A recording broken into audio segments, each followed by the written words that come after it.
नमस्कार दोस्तों, जय जोहार। मैं कौशल तिवारी और बीनिया संध्या में आपका स्वागत है।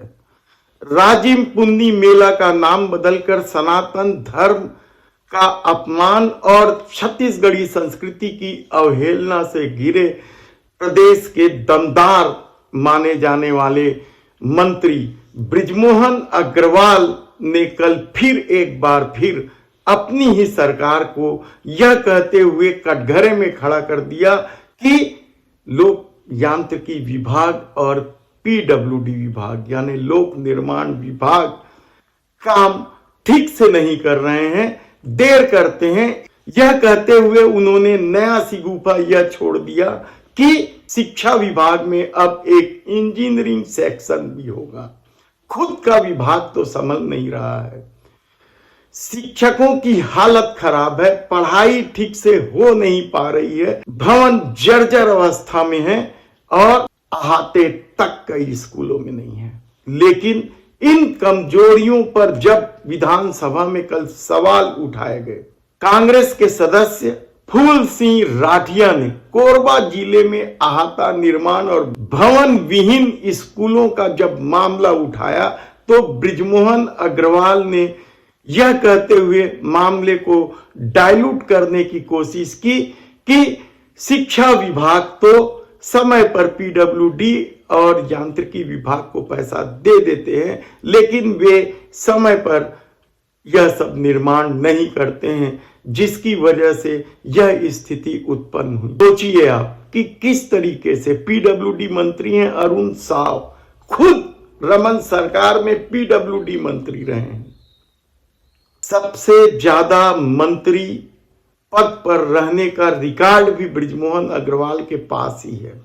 लंबे समय तक पटवा सरकार में अविभाजित मध्य प्रदेश में भी वे मंत्री रहे। उसके बाद रमन सरकार में पूरे 15 साल मंत्री रहे और अब जब उन्हें शिक्षा विभाग का मंत्री बना दिया गया है और स्कूलों की स्थिति को लेकर जब विधानसभा में सवाल पूछा जा रहा है तो वे उन परिस्थितियों को दूर करने की बजाय, पढ़ाई की व्यवस्था सुधारवाने की बजाय अब एक इंजीनियरिंग सेक्शन खोलने की घोषणा कर दी है। विधानसभा अध्यक्ष डॉक्टर रमन सिंह ने कुछ सुझाव दिए, उसे भी वे मान गए। यानी किस तरीके से खेल छत्तीसगढ़ में चल रहा है, इसे बताने की जरूरत इसलिए नहीं पड़नी चाहिए क्योंकि खुद बृजमोहन अग्रवाल कई गंभीर आरोपों से घिरे हुए हैं। विधानसभा चुनाव के दौरान तो उनके जल की कांड का मामला खुलकर सामने आया था, तो इंदिरा प्रियदर्शनी बैंक घोटाले के नार्को टेस्ट के कथित सीडी में भी बृजमोहन अग्रवाल द्वारा पैसे लिए जाने की बात सामने आई है। लेकिन बृजमोहन अग्रवाल की अपनी ठसक है, अपनी धमक है। छात्र राजनीति से वे आए हैं और उनकी ठसक को लेकर तो एक बार भूपेश बघेल ने भी यह कह दिया था कि गुंडा सब बृजमोहन अग्रवाल के सामने अपमान। पहली बात यह है कि बृजमोहन अग्रवाल पे कोई हमला कर सकता नहीं। वीडियो दिख रहा है उसमें तो खुद ही धक्का मार रहे हैं। दूसरी बात है जो नरेंद्र मोदी जैसे को टेबल के नीचे घुसने के लिए मजबूर कर दे, उस बृजमोहन अग्रवाल को कोई धमकी दे सकता है, कोई धक्का दे सकता है? मजाक कर रहे हैं। ऐसी परिस्थिति में कल जब विधानसभा में स्कूलों के अहाते और भवन विहीन स्कूल, जर्जर स्कूलों को लेकर जब सवाल पूछा गया तो वे अपनी जिम्मेदारी से मुकरते हुए सारा दोष पीडब्ल्यूडी विभाग और यांत्रिकी विभाग पर डाल दिया। आगे क्या होगा, किस तरीके से अरुण साव का विभाग इसकी प्रतिक्रिया देगा, इंजीनियरिंग सेक्शन की स्थापना में क्या खर्च होगा, कैसे यह स्थापित होगा, यह एक अलग सवाल है, लेकिन घोषणा तो कर दिया गया है।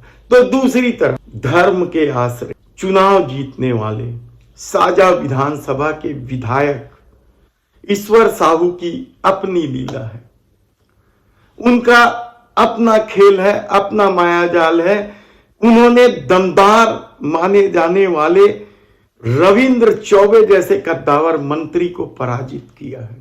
उनके पुत्र की एक समाज के द्वारा हत्या कर दी गई थी और हिंदू मुस्लिम के खेल में वे बड़ी आसानी से जीत गए। लेकिन उन्होंने खर्चा कितना किया, उनकी कमाई कितनी है, इसे लेकर अब प्रदेश में चर्चा गर्म है। दरअसल उन्होंने 30 लाख रुपए से अधिक खर्चा विधानसभा चुनाव में कर दिया। उन नेताओं से भी ज्यादा खर्चा किया जो कद्दावर माने जाते हैं, जैसे बृजमोहन अग्रवाल से भी ज्यादा खर्चा किए हैं। बृजमोहन अग्रवाल तो नगर सेठ कहलाते हैं, सेठ का नाम भी खूब चला था विधानसभा चुनाव में। और उनसे ज्यादा खर्चा ईश्वर साहू ने किया है। कहां से पैसे आए, कौन जांच करेगा, क्योंकि प्रदेश में डबल इंजन की सरकार है और मोदी सत्ता पर तो यह आरोप है कि वे केवल विपक्ष के नेताओं के खिलाफ ही जांच करते हैं। ईश्वर साहू की औसतम कमाई बताई जा रही है कि 25,000 रुपए सालाना कमाई है उनकी, ऐसा बताया जा रहा है। और खर्चे बेहिसाब हुए हैं। तो कहां से आए, कैसे आए, कौन जांच करेगा, किस तरीके से लीपापोती होगी, आने वाले दिनों में ईश्वर साहू कितने पैसे वाले होंगे, यह सवाल चर्चा का विषय बनता जा रहा है। तो दूसरी तरफ प्रदेश सरकार ने मोदी की एक और गारंटी को पूरा करने का दावा कर रही है। हालांकि अभी तक वह पूरा नहीं हुआ है। किस तरीके से किसानों को दिए गए गारंटी, एक मुश्त 3100 रुपए प्रति क्विंटल में धान खरीदने की गारंटी थी, वह गारंटी अभी तक तो पूरा नहीं हुई है। लेकिन मीडिया रिपोर्ट कह रही है कि होली के पहले सभी किसानों को बकाया राशि यानी धान का जो समर्थन मूल्य है वह दिया जा चुका है और उसके बाद जो 3100 रुपए में बचेगा राशि, करीब 920 रुपए के आसपास होंगे, वह एक मुश्त प्रति क्विंटल के हिसाब से किसानों के पास पहुंच जाएगा।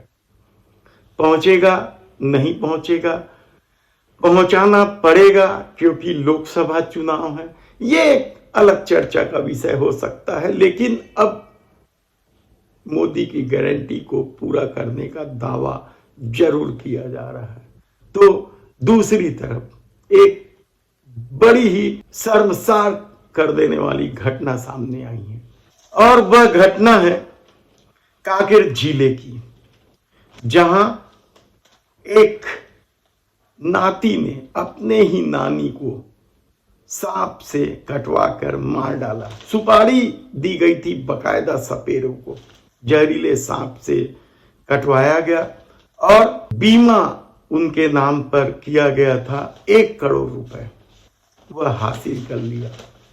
पुलिस को एक शिकायत मिली थी, उसके आधार पर जांच हुई तो यह बात सही साबित हुई है और जो आरोपी हैं आकाश पठारिया, उन्हें गिरफ्तार कर लिया गया है।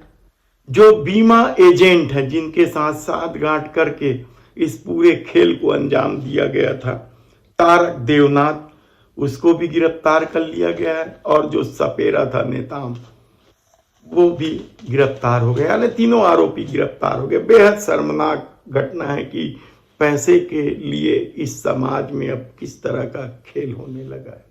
तो दूसरी तरफ शहर के गड्ढे पट नहीं रहे हैं राजधानी के, और जो सड़क ठीक ठाक है उसे ही बढ़िया डामरीकरण किया जा रहा है। यानी पैसा कमाने का एक बढ़िया खेल चलता रहता है। लेकिन इससे भी ज्यादा दुखद खबर है कोई तो वह है रेलवे की कारस्तानियों का। जब से कोरोना काल गुजरा है तब से छत्तीसगढ़ की जनता रेलवे में सफर के लिए तरस गई है, कहा जाए तो भी गलत नहीं होगा, क्योंकि इस दौर में कभी भी ट्रेनें रद्द हो जाती हैं। नियमित तो आ ही नहीं पा रही हैं कोई ट्रेनें, लेकिन कांग्रेस कुछ आवाज बीच बीच में उठाती रहती है इस ट्रेनों की अनियमितता और रद्द करने को लेकर। लेकिन हकीकत तो क्या यही है कि मोदी सरकार से रेल सेवा संभल ही नहीं रही है, या फिर पेट्रोल डीजल में जो मनमाना टैक्स लगाया गया है, तो लोगों के मजबूरी का फायदा उठाने के लिए ट्रेनें आए दिन रद्द कर दी जाती है, विलंब की जाती है। यात्री बेहद परेशान है, खासकर गरीब और मध्यम वर्ग के लोगों पर बोझ बढ़ने लगा है, क्योंकि उन्हें सफर तो करना है और ट्रेन नहीं होगी तो फिर वो या तो टैक्सी से करेंगे या प्राइवेट वाहन से करेंगे। तो पेट्रोल डीजल भराएंगे और वहां खूब मनमाना टैक्स देंगे। गजब खेल है इस सत्ता का। इसके अलावा भी छोटी छोटी खबरें हैं। कल 3 आयरन स्टील फर्मों में छापे की कार्रवाई की जीएसटी द्वारा। करीब 7.25 करोड़ की जीएसटी चोरी पकड़ी गई है और स्पॉट पर ही 4.25 करोड़ रुपए जीएसटी जमा भी कर दिया गया। नामी कारोबारी हैं स्टील के, जिनके खिलाफ ये कार्रवाई की गई है। श्याम स्टील इंडस्ट्रीज, ईश्वर इस्पात और ईश्वर टीएमटी, ये 3 बड़े कारोबारी हैं। इनका राजधानी सहित प्रदेश में अच्छा खासा नाम है, लेकिन जीएसटी चोरी के मामले में धरे गए हैं। अब देखना है कि आने वाले दिनों में और क्या कुछ होगा। हम कोशिश करेंगे कि आपको छत्तीसगढ़ की खबर नियमित रूप से दें। यदि आपने हमारे चैनल को अब तक सब्सक्राइब नहीं किया है तो प्लीज सब्सक्राइब कर दीजिए और लाइक का बटन जरूर दबा दीजिए, क्योंकि लाइक का बटन दबाने से आपका कुछ नहीं जाता है, लेकिन आपकी यह कोशिश हमारे लिए ताकत होगी, क्योंकि सच बोलने का साहस इस दौर में कितने लोगों के पास बचा है, और सही खबर आपके पास पहुंचता रहे, इसके लिए आपको सब्सक्राइब करना और लाइक का बटन दबाना बेहद जरूरी है। अजी सुनते हो, मुझे लगता है ये सेप्टिक लाइन चोक हो गई है या सेप्टिक टैंक भर गया है। अरे बाबा, इसमें चिंता की क्या बात है। अन्ना सेप्टिक टैंक क्लीनर है ना, बस एक कॉल कर दो, वो सब देख लेंगे। ये वही अन्ना सेप्टिक टैंक क्लीनर है ना, जो बड़े बड़े पंडालों में टेम्पररी टॉयलेट की व्यवस्था भी करवाने लगे हैं। हाँ, है ना ये कमाल की बात। हाँ, इनका कॉन्टेक्ट नंबर क्या है? 9340199840। अन्ना सेप्टिक टैंक क्लीनर, देवेंद्र नगर, रायपुर।